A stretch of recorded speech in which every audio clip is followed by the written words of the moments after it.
Welcome to my house. Can't wait to go to your house. Today we've got Chris from Vapor Haus. No, Vapor Haus. What's the real way of saying it? Come on in and find out. Can't wait to meet you with Chris.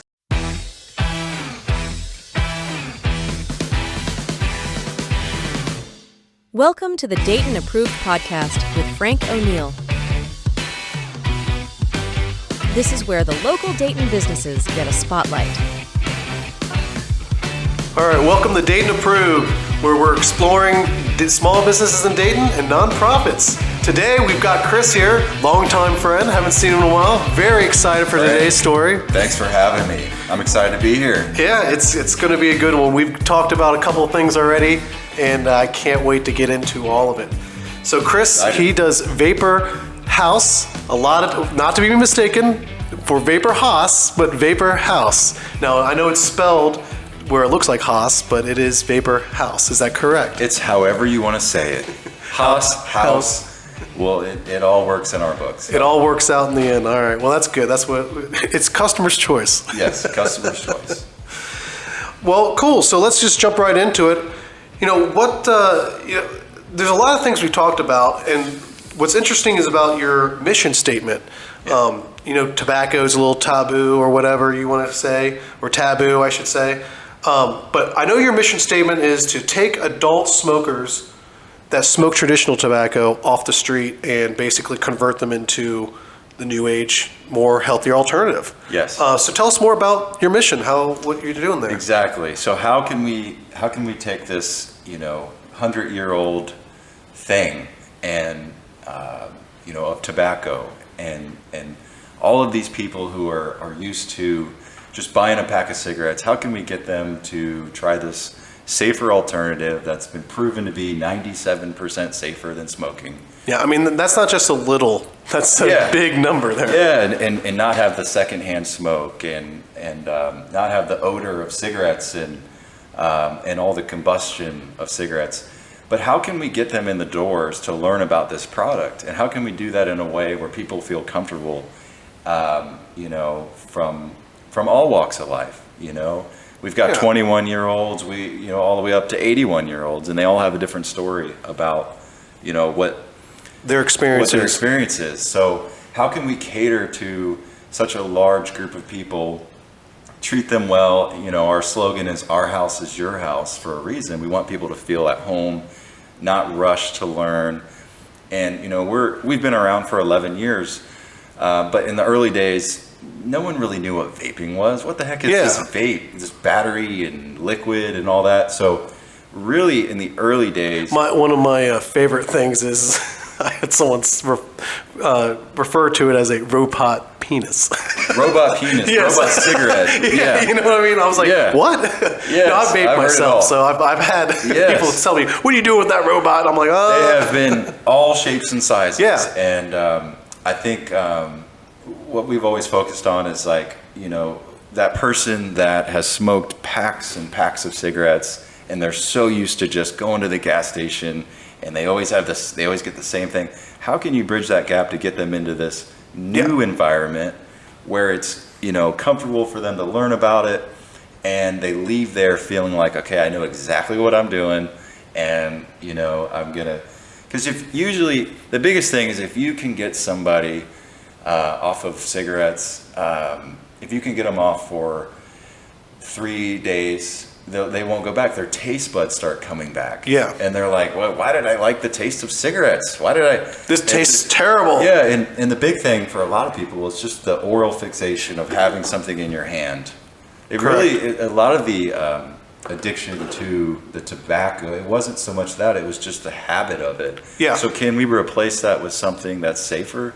And that's the goal. The smoke in the lungs, the something in your hand, like you said, the fire. There's just something about the ritual of having that fire. Yes. Because I am a smoker as well and vapor, but it's just I can tell you personally for the differences is there's something about having that fire in your hand when you're telling a story and you're making a point and you're like, and that's how I did it.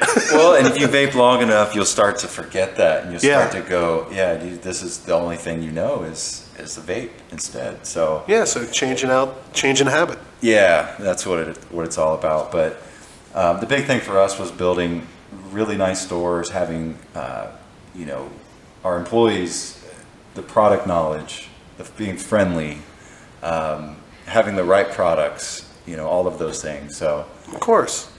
Well, that's cool. Well, tell us your story. Like, how did you get into, wanting to do the vape business? I mean, there's so many different businesses out there. Yeah. So, well, let's talk about, you're a young guy still. So let's talk about you wanting to be an entrepreneur. Yeah. Let's start there and then kind of build to that. I've always been obsessed with business and, as an inquisitive person on, even back when I was in high school, I always dreamt of owning a business. And, in the early days, like in high school, I'm the guy who's riding a scooter up to GFS to buy a case of candy bars to sell at school, and not for a sports team. So I had to make up the While you were selling the candy dirt bars. bike, Dayton Dirt Bike Association's club to. But I was doing that, and I just liked that journey of trying to figure out this puzzle, and then I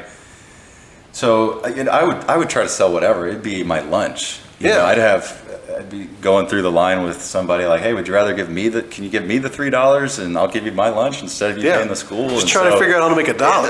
On anything. Yeah. So I was a lot more focused on that than school. And in some ways a good thing, in some ways a bad. And it's like, but around that time, 15 years old, 16 years old, Craigslist was a really big thing. Yes. And, I got the itch. I learned about Craigslist, and I started with a busted dirt bike, and I fixed it up a little bit, and I sold it for, I think it was $300. I got it for $150. Yeah. And I turned that into a rusty truck, like an S10. I bought it for $350, and I kept, I was living at my parents' Buying house. and reinvesting. Yeah, buying and selling and learning how can you fix something up and clean it up and make a nice ad. I met a lot of people and was just in a lot of funny situations, a lot of crazy situations, and so I was doing that. I was living at home with the parents, and I learned a lot from my stepdad. Because he was also he was into buying stuff like that and selling it, and so we kind of encouraged each other, on the next one, and you guys worked together. Yeah. Bounced off ideas, I'm sure. Yeah, bounced ideas off each other and did a few of them together, and so I was going to school, did that, and I was making more money doing the Craigslist stuff than I was working part-time jobs. Yeah. So I really kind of leaned into that and enjoyed it, and back to that figuring out this puzzle. How can I, and so I did it all the way through school, and then my stepdad actually was a police officer for 20 years, and I looked up to him like crazy. He's a smart guy, funny guy. Now, where was the police officer at? Dayton Police. Okay, Yeah. Dayton approved. Dayton approved, yeah. But he's just, for me, when I looked up to him as just the coolest guy in the world, and I felt like, what an honorable position to be a police officer. So I kind of had this in the, I kind of had this as, this is probably the closest obtainable thing I could do. I kind of understand, what he's doing in some ways. Yeah, you see what he's doing, you talk to him about it. He's a respectable guy, he's funny. Like, if I can be anything like that, that'd and you're be doing awesome. good in life. You're doing good in life. But I knew that wasn't going to be the end goal. I knew that would be a segue to make a living and then start a business. Yeah. Make a decent income, and so that was within arm's reach, because I didn't see myself going to a university. So right out of high school, I went to Sinclair to be in criminal justice, but while I'm doing that, I'm doing the Craigslist stuff. Right, of course. Because that's what That's what you're good at, and that's how you're making money. Yeah, the criminal justice program, that is not, that's not the hardest program, I will say. It's probably not as hard as chemistry. Now, my brother did that as well. He actually went to Sinclair, and then he went to the Dayton Academy. So he did 2 academies. And he said while he was in the academy both times, they said you're not allowed to technically hold a real job. So, Oh, while you're in the academy. while you're in the academy. Yeah, so they want to know. They exactly wanna know what you're doing. So if you're, doing your side thing on Craigslist, that's technically not a job. So it's a way you can make money. Yeah, it was it was kind of a loophole. Yeah. You can do this on the side, and but I stayed course with the police stuff, and right year after, so first year into Sinclair criminal justice, I had a Craigslist deal that went horribly wrong. It was right around Christmas, and I took a dirt bike over to the west side of Dayton to meet a couple guys that wanted to buy it, and unfortunately I was robbed, and I was shot in the face, and luckily made it out of that fine, and it was a big ordeal. I mean, obviously with the family, and my stepdad, who encouraged me to not do the deal. He's like, Yeah, he said right now he is felt not the something time. weird about like, it. just hold up on this one. And I didn't listen to him, and I went over there, and he was working overtime, not on the west side, but downtown. And he hears the call come over the radio. Wow.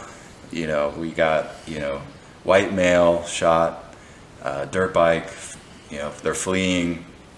And I mean, it was insane, an insane night. Oh yeah. And I remember Trotwood police showing up to the scene, and I felt this weight of relief seeing this police officer, because I don't know I don't know how severe this shooting is. Yeah. And so I see this officer, and I think, later on is what also encouraged me to be a police officer was that feeling that police officer gave me, like, you're going to be okay. Yeah, we got you. Yeah. We're going to get you in this ambulance. We're going to get you down there. And my stepdad was there, his first one there. And Wow.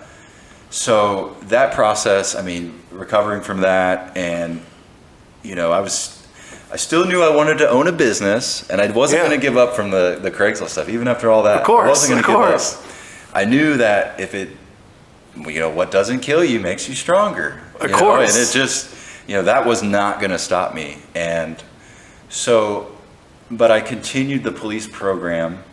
I felt even more almost indebted to it because of that crazy experience. Grew up in the police family, and I remember about a year after the shooting, Sinclair did a story on me about how this was going to court, and I remember they wrote all about what's this kid doing. He's going to school. He wants to be a police officer, and at the end of the story, they said he also wants to be an entrepreneur. Yeah. He has plans to do all this stuff and, Right. and own a business. And my captain, or the captain of the Sinclair Police Department, who was very involved in the academy, great guy. I consider him a mentor. He said, "Chris, we like you. You probably have a job here as an officer someday. Get through this program. But if you ever go on to another department, do not say that. Yeah. They don't want to hear It's that. a no-no. Don't say you want to be an entrepreneur. That's like the opposite of a cop. These departments don't want to hear. So that was like the first red flag, is like, you don't want me to think outside the box. You don't Yeah. want me. And so, so I ended up becoming a police officer for Sinclair. And Yeah. it was an honorable position. Like, it's a campus police, but you helped out Dayton. Police all the time. You were saying you actually, help them out all the time because, Dayton would get busy, but then they'd be like, hey, Dayton Sinclair. was so busy. Dayton, downtown, and I mean, we'd be helping out with a lot of their calls, and it was, but I wasn't doing that well at it. Like, the dumbest things I wasn't remembering. What the heck? What street are we on? Right. My field training officer. All right, we're on what corner right now? We're on a call. Yeah. I wasn't even thinking about what I'm doing. I'm thinking about going and selling cars. Yeah, you're thinking about doing other To things. make $400 when I Right. have this, professional job that, pays benefits, but it didn't matter to me as much as it should have. And there was just this block, like, you can't Yeah. remember these simple things. You had the entrepreneurial spirit Yeah. pulling you, my friend. It's It was just pulling me away. It was pulling Like, you away. You can't, so you're not getting this. And so I kind but the Sinclair position was supposed to be a segue to become a Dayton police officer. Of course. I felt like that was the end goal. Yeah, it was the to work stepping there. stone. So I lasted 6 months, and another red flag was, I finally got my first few months of paychecks, and I'm like, maybe I can move out of this, crappy apartment with my roommates, and buy a nice little house and maybe a truck or something, maybe something reliable. And I realized you start going out and getting all these payments. Oh, yeah. You're going to work there for a long time, man. Yeah, you're going to be working to out. pay those payments You're off. going to be working, and all the guys I worked with, they had the brand new truck. Yeah. They had the nice house, they're making payments on. Yeah. And I didn't really have a lot of liabilities at that time. You had a lot of freedom. I had a lot of freedom. Yes. But I had a lot of people rooting for me to do the police thing. You'd Of be course. good at it. You had this crazy story. Yeah. You got family involved. Here you are. You're in the batter's box. You're ready to go. Yes. And I knew year after year of doing that, it would be harder to leave. So I had to make a big decision. I didn't even tell my roommates because they were trying to be police officers too. Yeah. They were still trying to get a job. So they're like envious and I'm jealous the of one you. guy, there was only a few people right out of the academy that got a job. A lot of it's volunteer work. Yeah, you have to kind of. You put your hours in as a volunteer. It's kind of crazy because if you go into today's world, it's like they're begging for cops. But back then you had to work for free. like 13 years ago. Yeah. You'd work for free. Yeah. And you would be happy to get a position. Yeah, just so you get that position. And, and I still have a lot of respect for police officers. I think it's a very great job for the right person, And so I went in one day and I shook this department. I was like, hey, this isn't for me. I'm ready to leave. And I, handed them all the gear. And it was just like, it was wild. And they invested a lot of time and energy into me, but it was almost like relief because you don't want to do you really want to have a guy that doesn't want to be here? Of course not. And I remember that drive back to the old crusty apartment thinking it was the best, worst feeling ever. Oh, yeah. What are you doing? Now you have no income. You have no benefits, no nothing. But I'm only 21 years old. So Right. big deal. Yeah. Figure it out. And I had this weight lifted off my shoulders because I felt this sense of, you should always have a plan. You have to have a master plan, and so. But you made this decision. Yeah, I made it on And my it's own. your decision. Yeah. Exactly. And it feels amazing to say, you know what, this is finally my decision without My somebody decision. in my ear saying, this is a good idea, this is a bad idea. It doesn't matter. It's your decision. So I guess I would say for anybody out there that, if you're, the earlier you can make those, mess up a bunch. Of Just course. mess up as much as you can and keep trying and try different things because you're not glued to anything, Yeah, the older you get, the more responsibility you Yeah, have. that was before I had kids and a house and a wife and all that. And so I could 20-year-old friends. Yeah, it was just on me, whatever. So I remember the sense of freedom, trying to figure it out. I know I'm going to do something in business. I've thought about actually going to school for business. Okay, maybe I could just jump into that and, nobody's going to think worse of me. I'm 21 years old. Go to school and learn business. I remember pouting around for a while, and I remember my buddies, they wanted to go out to a bar, and I remember it being a bar that was it's not dollar beers. It's a higher end bar. It was for someone's birthday, and I'm like, that is the last place I need to go without a job. Of course. Is go spend some money at a bar. Yeah, buy $10, $20 beers. So I ended up going, and I sat outside and pouted. And I was like, what am I doing here? I need to figure this out. And I remember I looked over at this patio, and this guy had this crazy contraption of a vape. And I remember everybody was kind of huddled around. What is this guy doing over here? Yeah, he was getting some attention. And I was so intrigued, and I kind of stood back a little bit, and I listened to it. And some people thought it was cool, had all these different digital things on it, and he's blowing clouds. And some people were just ripping on him, like, what are you doing? Right. And I realized, like, there's going to be a movement soon when they were, you know, I could just tell. You could see that it. advanced, you know. And I remember I also grew up in a family of smokers, you know. That was a big part of it. My parents smoked, you know, a pack of cigarettes a day, and they had tried everything To quit. yeah. And for me, I even smoked cigarettes back then, but it was more for me, I was tired of smelling like smoke all the time in cars. It wasn't as much of the health thing, but it's expensive, and you kind of have stinks. that. Yeah, it stinks. And I went out and bought my parents two starter kits, and this was after them smoking for 20 plus years. And like a week later, they called me and said, "What is this? Where did you like? This is actually working." And I think at that moment, my stepdad and I knew there was something there. Like, if this is working that well. For 20-plus-year-old smokers. Yeah, so that's when it started to click, and, did research on the industry. And Ohio is sometimes later in the advancement of stuff like that. Like, a lot of stuff will start out west and kind of come this way. And that's what was happening, is vaping was a lot bigger out in California, just West Coast side. Right. It was coming in, and so did a lot of homework on it. But what does it take to start a store? There you go. What do we got to do?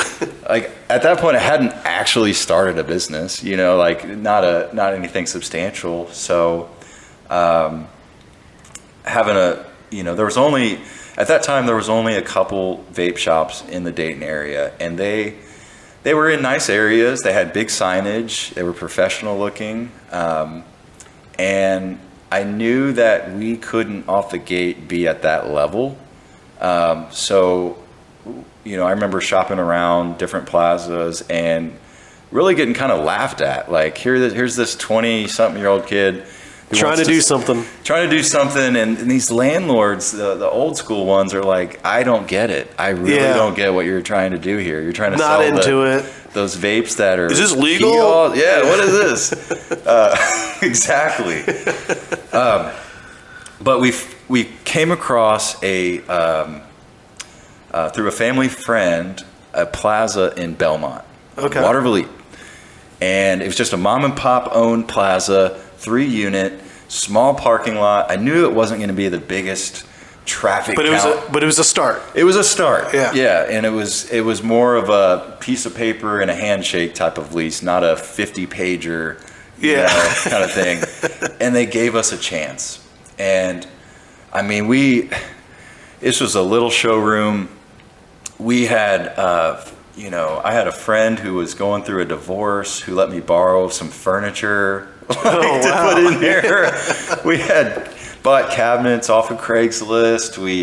My grandpa, it was a huge part of building that store. I mean, he's an amazing carpenter, and he was in it from day one of helping us build shelves and cabinets and redoing walls. And so it brought us together. And I remember we put our money together to buy this first round of inventory, man, and it was sad when it landed. It looked like this tiny little box. Like, that's what we got for the... Yeah. And so we took everything out and we put it on these shelves, and all the boxes that the inventory was in, we would scatter around the store to make it look like we had a lot of stuff. Yeah, like you had more inventory. Yeah, and this is back in 2013. So no one knew what vaping was. You'd have no signage out front. Like, who is...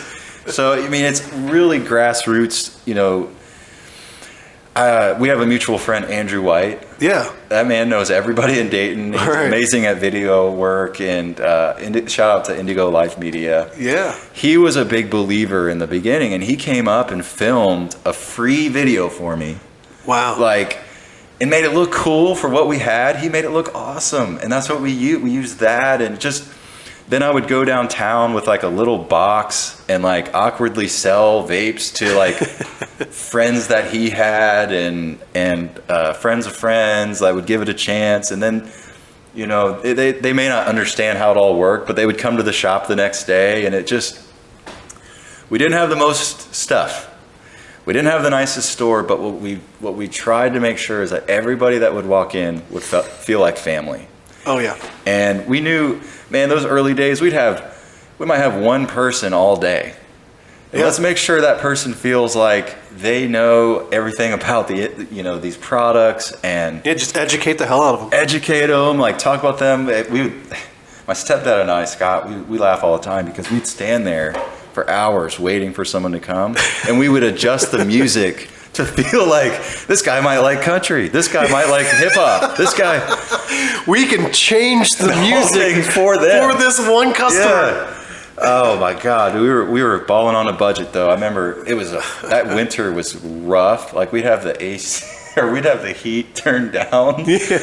So we wouldn't have anybody half the day. Right. And then when some people started coming in, we'd kick the heat up. Yeah. You know, like, just all that. I mean, and 5 customers turned into 10 and then turned into 20, and we finally got a sign out front on Waterville Lead, and that started to propel the business. And our customers are everything to us. Like what they would recommend, or like all those suggestions, we took them.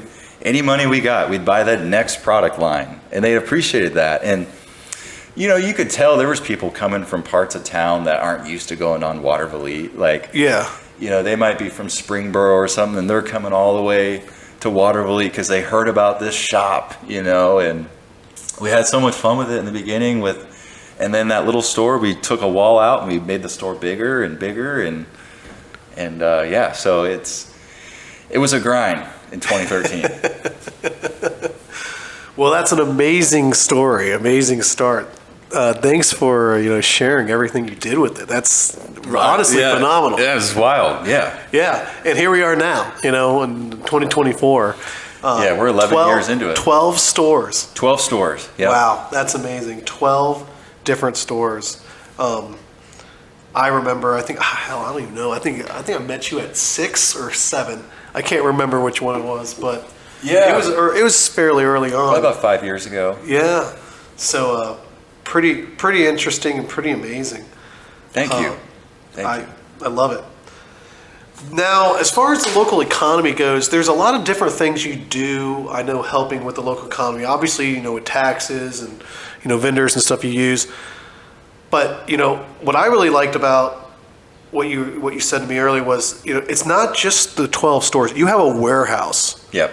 And it's in Beaver Creek. Mm-hmm. And it doesn't just supply for 12 stores. It supplies for hundreds. Yep. Nationwide. Yep. Tell me more about that. Tell us more about what you do in that aspect. Well, taking it back to Waterville Lead. Yeah. We just have the one store at that time. And when we opened up our second store, we started to realize that we need a little bit more of a back room for our inventory. So we rented this little tiny space next to the Dayton store, and that was our warehouse, which is basically it was like a storage room. Yeah. And that's how we would supply our 2 stores. And we started buying a little bit more bulk, and we found a product that we felt like a lot of shops were having a hard time getting.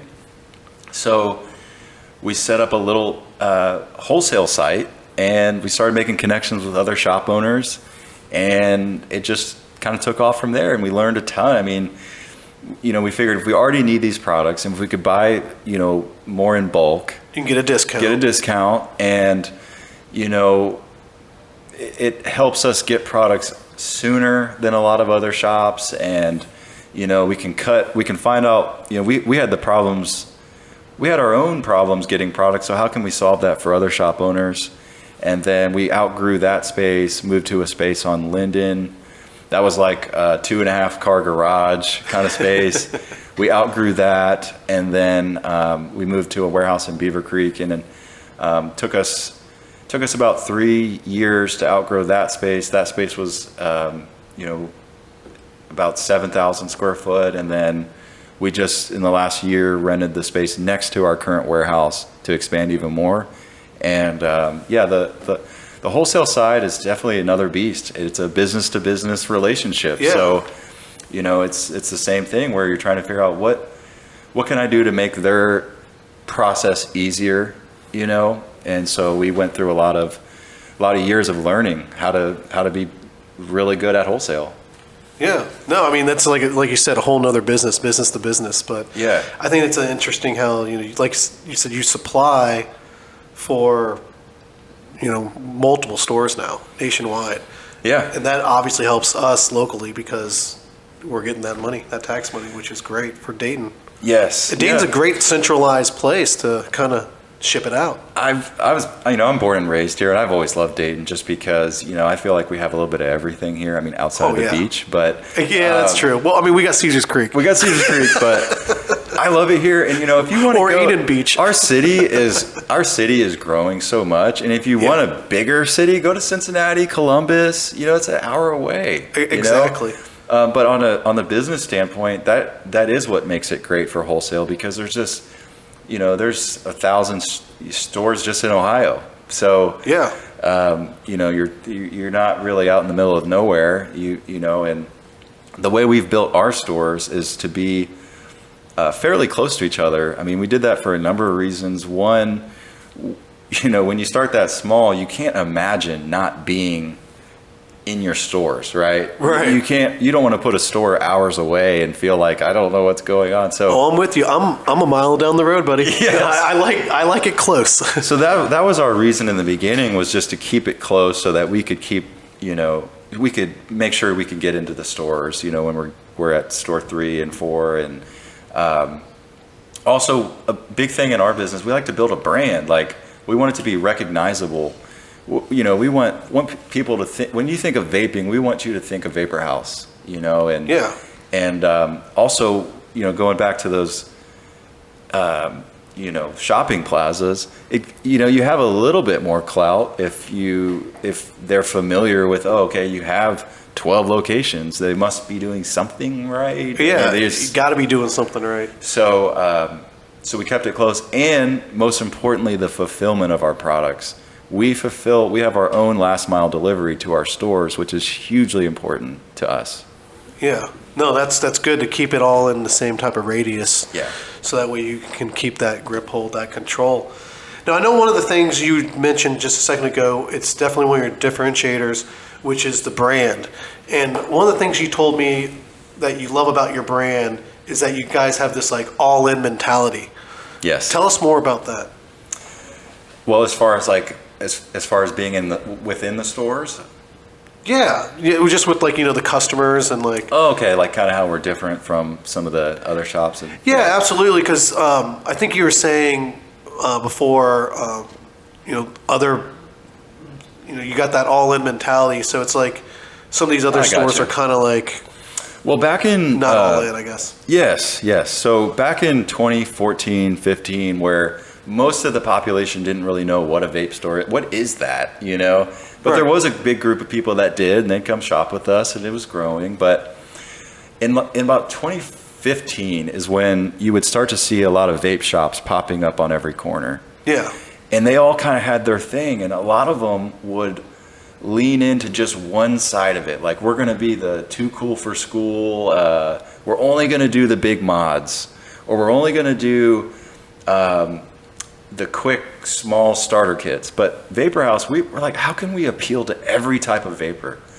How can we make it so that everybody that walks in, there's something for them? You know, no matter what type of person you are. And I think to do that, you have to be so involved in your customers and your employees. So year after year, our team has spent so much time just learning from what do these customers want. And we're also really dedicated to how the stores feel when you walk in. Like, what does it sound like? What does it smell like? Is there clutter? Like, we do sweat the small stuff, you know, because we try to think, well, what if this is someone's first impression? What are they going to feel like? And early on, I think a lot of vape shop owners wanted to only hire people that were experts at vaping. Well, being an expert at vaping is cool, but that can steer away a person who has smoked for 30 years that just wants to stop smoking cigarettes. Like, if we're overdoing it and talking about these, you know, mathematics of the coils and all that, like, so a lot of our training was, hey, we know that some of our employees like the high-end stuff, but let's make sure we cater to that brand new person that knows nothing about it. Let's not overdo it. Right. Keep it really simple for them. So training was a big part. Yeah, and I think that's part of, you know, your philosophy of the, you know, you're really big on people and product. People and product. People and product. That's the one thing I hear you say all the time. Yeah, people and product, products. baby. People and product. Yeah, a big part of my job now, and Scott, my business partner Scott, we focus on growing our management team. Our upper management team, we've brought in a lot of talent. We have an amazing buyer, and I think that is another thing that sets us apart from a lot of businesses. This industry moves so fast. I mean, I'm talking every couple weeks, a new product is released, and we're now into some other categories like Delta, and CBD, and so to have a buyer that can adapt that quickly and to make sure that you have the right products. And this isn't, when you're talking about vaping and nicotine, people, you know, for years were used to just going to a gas station and always being able to buy the pack of Marlboros. Right. They expect that same service in a vape shop. If you don't have that one flavor that they like, I mean, that means they're gonna go, they might quit vaping and go back to cigarettes, or they might just go down the street to try to find it from somebody else. So the buyer that we have is amazing. She spends so much time making sure that our fulfillment process is there. Our managers are very good as far as being on that level too, you know, receiving that inventory, checking it in really well, and we move very fast. And then on the people side, I have a district manager. His focus is on hiring the right people, making sure that training is there. You don't have to be a vape expert to work for us. We're looking for likable people that are good team members. You know, we can teach you vaping. We can teach you all this stuff. Correct. You can't teach people skills. You can't teach, you know, can't teach you to be a good person, folks. But from the bottom all the way up to the top, like the mission is to take care of our people and make sure everybody's leaving the store happy, you know. Yeah. And I'm really, really proud. I'm obsessed with Google reviews, obsessed with them. Oh, yeah. I mean, to this day, I have all of them coming to my phone, and I share them with the employees, and they get a kick out of them. And you know, our employees are awesome. I mean, some of our stores have, you know, 500, 700 plus 5-star reviews. Like, I'm so proud of that. You know, and that's because of our employees. So. Yeah, of course it is, and that's cool. That's really. Really, you know, I'm big on Google reviews too. So yes. I know that you're saying you don't care what it is, good, bad, ugly. Let us know, and then you actually take that and do action with the reviews. I had a mentor once tell me it's not, because I remember telling him, I said, man, I'm so obsessed with these reviews. We're getting so many good ones. I love it. I love reading them. And he's like, that's great, but it's the ones you don't see. What about the people that come in? Maybe they don't have that great of an experience and they don't tell you anything.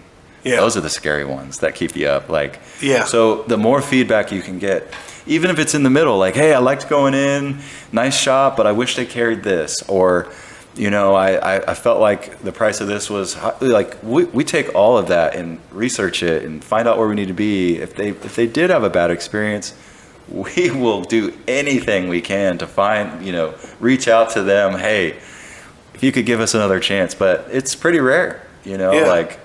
So amazing customer base. That's good. That is amazing. As far as milestones and whatnot and recent successes, I know that you told me, you know, one of the hardest things, you already kind of mentioned it, was, you know, just getting leases in general. Yeah. You got a pretty amazing story about a success story about a lease on a building. So tell us about I'm holding on to this forever. So every year it's like I'm like going on the stand in front of these property managers, like, please rent to us. We're a nice store.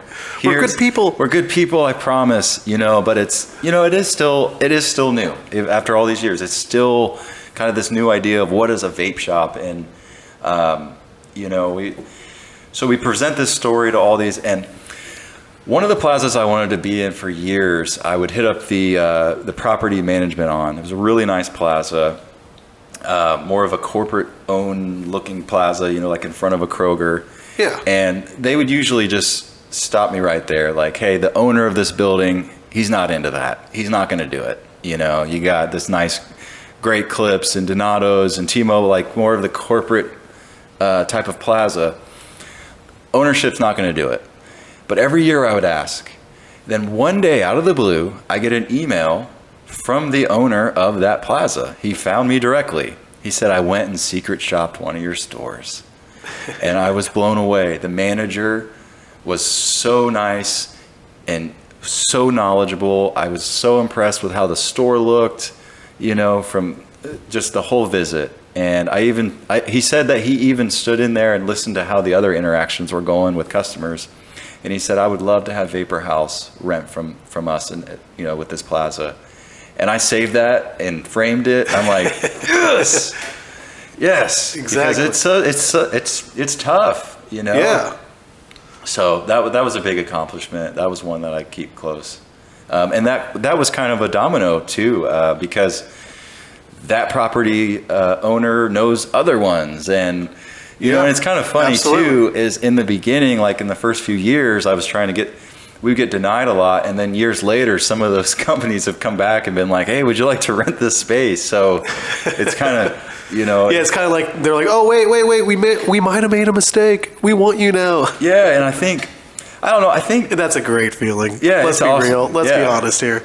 It's awesome. So I think the people we always have good relationships with our neighbors too. Like if it's a Subway or a Great Clip, like we're giving them gift cards. How you doing? And our demographic is so wide that all of those people need other services in that plaza, whether it be a restaurant or whatever. So it's, you know, it's nice for us, but it's also nice for them. You know, of course, it's a wide range. So well, you've had to get kind of creative, you know, with your marketing, because there are restrictions. I know that because we've talked about that. Thank you for bringing that up.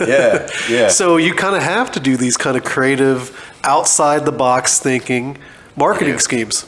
Yeah, so that is a challenge being in this industry, is you can't just go on Facebook and Instagram and create these sponsored ads that thousands of people will automatically see. Like everything's organic.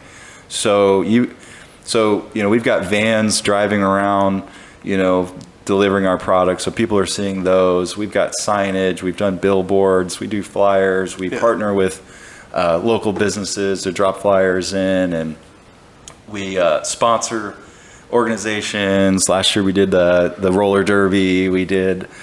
You have to do stuff like that because it is not easy for the traditional advertising. Right. You can't just, you know, make a nice video and throw a little bit of money on Facebook on it and it get going. Yeah. Yep, you cannot.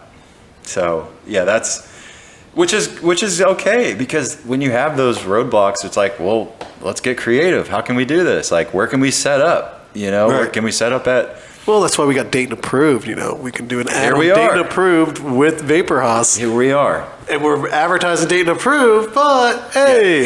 Yeah. Here we are. Yeah. No, any way we can connect. And you know, I've had a blast doing festivals, and whenever we set up a show, like we do the street fair every year, it's not about like selling a ton of product. Like we do sell product at these festivals, but really what I like is if I make it out to those shows, I get to see the customers that have been coming in for years and years, and they're like, we just love that you guys are still in it, and like you're still like, here you are out here, you know, doing the street fair.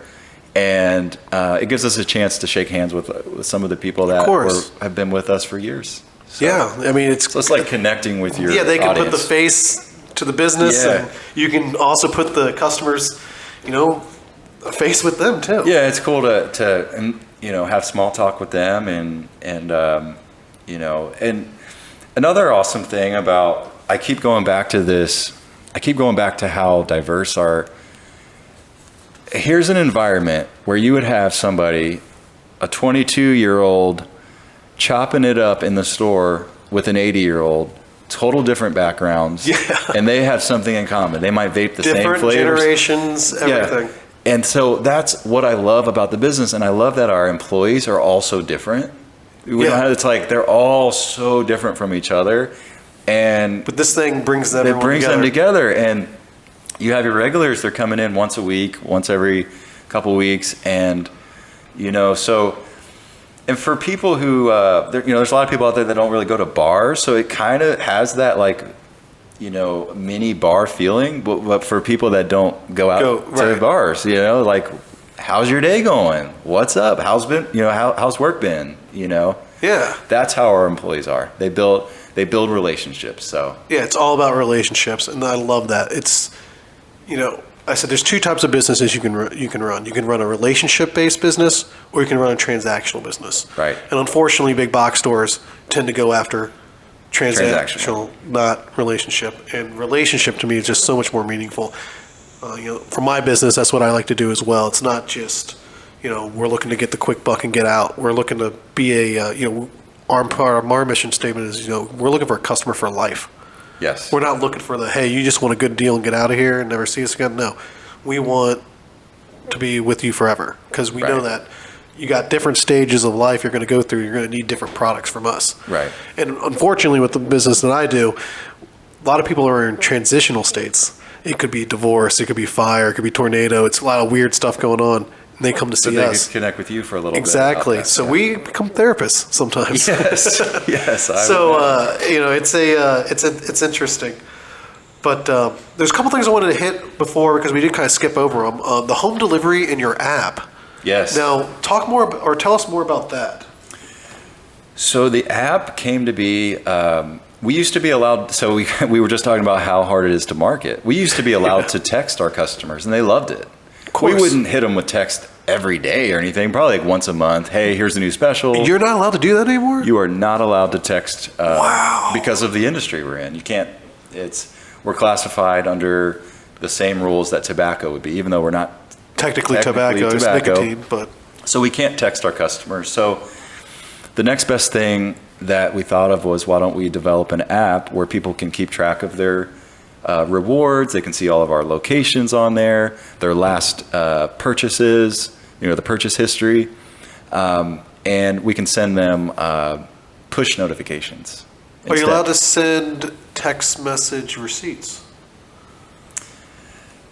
Yes. That's probably like. But that's probably like a gray area. Yeah, I was thinking gray. We have that option. I don't think. Thank you for your purchase. Yeah. Yeah. And then also at the end of it, please sign up for our app. Please sign up for our app. Yeah. That's a good way to get some more app subscribers. Yeah. But so it's nothing. The app's not crazy or anything. But people love to know. Like, our big thing for us is our point system. People love the points that they earn, and they get money off their next purchase, and they like being able to see that. So yeah, that was how important is a referral for you guys? Oh, everything. Now, would it be something that where, like, if on your app, where somebody could be like, hey, here's a referral, this is a referral bonus as in points or whatever? They can. You give them a significant, I'm just thinking, like, you can give them a significant one. A lot of people are like, oh, give me this for referring someone. You're like, whatever, I could care less. But, like, if you're going to go out of your way to tell your friend. Exactly. Something that gets you excited, No, that's, like $10, I think in your industry would probably be something exciting, because they could do something with that. We have Worth that. the points, of course, not actual money. I don't think we lean into it as much as we should, but that's a good idea. Yeah, we should definitely focus on that more. So that's probably more not on the podcast conversations. That's all right. That's what Chris and I like to do. We like to go with ideas. We like to talk it out. But yeah, so the app, I understand. So that makes sense with the app. Now, what about the home delivery? Can you use the app for the home delivery? Not yet. Okay. We're working on that. So that's future stuff. Okay. But like, I keep going back to, this industry is it's ever changing, and we deal with a lot of challenges because of the industry we're in. Local government, federal government, and one big change that happened over the last couple of years is that you really can't receive vaping products in the mail. You can. It just costs the consumer tons of money. Ohio has a special tax that our stores cover before it hits the consumer. Okay. A lot of people don't realize that. But the post office said, hey, we're treating this as tobacco. We don't allow tobacco to be shipped in the mail. We're not going to do it. So we stopped selling. We did have an online business for years, and what was cool is we'd have people that would come into, like say our Riverside location, right? Big Air Force demographic. They were here for years. They loved us, and they were like, "Hey, we're getting deployed. Can we still buy from you?" Of course. Sure you can. Go on our website. So we would ship to different bases all over the United States and keep in contact, and it was cool. And that, you know, that was a pretty big part of our business. And then when that big change happened, we're like, hey, we're going to lose some business, but what can we do to pick that back up? And we're like, why don't we just create our own home delivery? Because we're allowed to take the package to somebody as long as they're there, as long as they're being ID'd. We're not leaving it at the door. Right. So it's a face-to-face transaction. So about a year and a half ago, we launched this home delivery program, and we started with somewhat limited hours, one car on the road. You know, we weren't 7 days a week at that point, and it just grew. And one of my fears was, am I going to pull people that would go into the stores and not just going to use the app? But it wasn't like that at all. There's so many people. It was expanding.